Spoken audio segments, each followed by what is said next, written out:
Avusturya'dan geldin. Kipkelemi Arif kardeşimiz birinci kere köre kuradı koban suyunu. Arif kalay gördük koban suyunu. Camur da cevap alay olsa da. İyi gibi. Esselamu Aleyküm. Alan kardeşler, Karaçay kardeşlerim. Maşallah Esselamu maşallah. Aleyküm. Koban suyunu baydıma da geçim beni kötügen de birinci kere görene. Köp seyirlik, köp alamaz bir suyunu.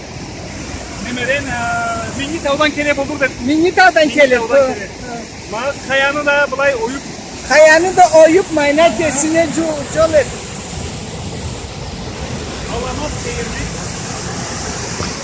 Endi baydım at, men kesimi kuvvançlı adamına sanayman. Ek desen Allah ikincige beri Atatürk'ta keldirip seni de sana da tüberge senin de bulay Karaçay şehirde aynanırga erkinlik bergen de ana köp boğunup duramam. Allah razı Köp olsun. sağ ol. Allah razı olsun.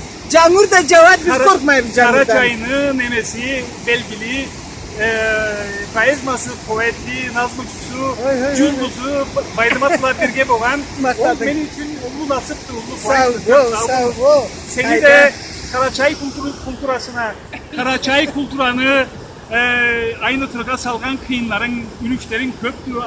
Seni videolarına da ben Tış Kral'da, Avusturya'da köp süyüp de karayma.